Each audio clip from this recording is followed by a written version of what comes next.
Hey NFI, happy Saturday. Firstly, a quick apology. I was supposed to upload on Tuesday, however, work got the better of me and I fell asleep, so instead I rescheduled myself for today, so let's go with responding to someone's video. Someone who you can see in the background. Intro.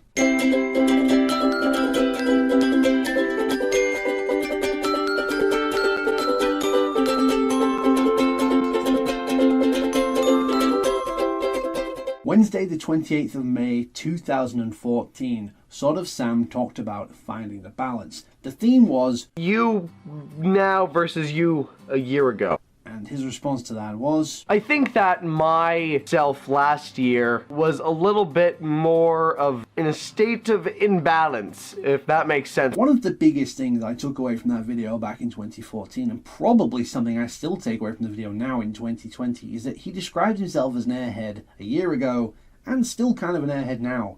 Back that was 2014, obviously. 2020, who knows. But in that video, he says he has found more of a balance in himself. He sort of balanced the various elements of himself to be a sort of just a more well-rounded person generally, but he still hasn't lost what makes him him, if that makes sense. Sam always was good at just speaking his mind because he wore his emotions on his sleeve when he was on the channel and when we knew him in and around about the social spaces. In fact, my seldom used video format, stream of consciousness, probably with a hashtag in front, which is usually me spouting VO philosophical nonsense while having B-roll on the screen or some kind of Dave type artwork and probably some sort of waveform, was inspired by this very individual who used to make stream of consciousness one-take videos. However, I sort of evolved that concept because one takes when you're talking about philosophical matters can't always work as well as you want it to, because as an individual, while I'm not too bad at one takes, I'm not eloquent enough to be able to take all of my thoughts and word them perfectly the first time round. Evidence of that is that I just filmed that twice, saying that I don't do things well the first time round.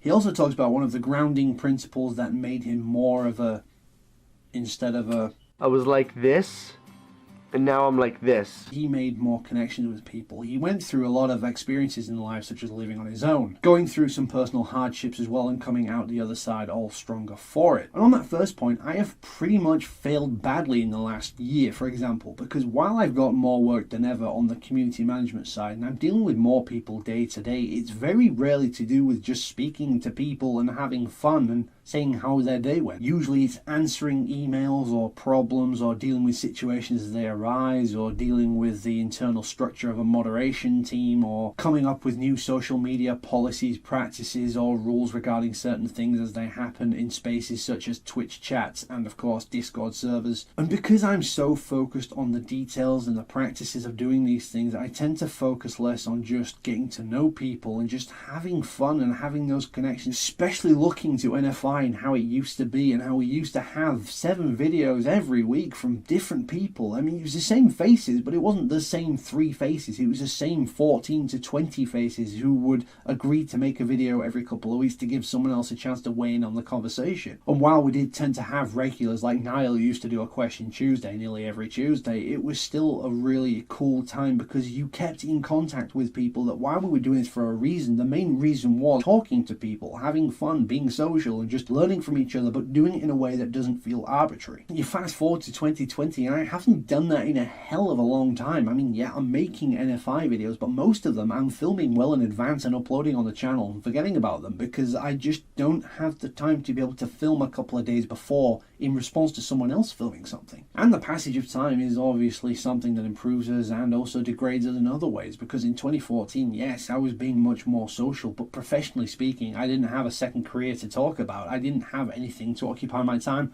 other than being social. And of course, there is an argument to be made that I am doing too much, but to be honest, I can't have it any other way anyway, because my IRL job brings in the majority of my income, but I don't want to drop the community management side or even any aspect of the community management and just have less people with which I help community manage, because that's where I derive enjoyment from. That's why I feel fulfilled doing the job, and it's generally just what I prefer to do. But sometimes you have to tolerate certain things to be able to do the things you want to do. The other annoying thing is that back in 2014, if I took to community management like I have now, I would have made a good living off it, because there was more money in YouTube back then. It was developing. They were throwing money at people. The ad rates were much better. And the ad system on YouTube was much easier to use for the creators. People, these content creators, could afford to pay people like me to purely focus on the community instead of having now to have one person as opposed to having a team of 5, for example. You would have a team of 5, like 2 would be editors, 1 would be a social media manager, 1 would be a community manager, and then someone else may help with analytics. Those 5 people who handled those 4 roles basically are now rolled into a single person, and that single person is also the person who makes the content. That is the content creator themselves, because it's hard to be able to afford to pay someone to do it all, so they have to do it themselves. Especially now YouTube is much more of a business as opposed to just being something you do on the side to make a bit of money. You have to dive headfirst into it, and you've got to know all aspects. I've seen YouTube channels that have a single video that has gone viral and has accrued millions of views and a lot of likes and very few dislikes, but then they actually only have a couple of thousand subscribers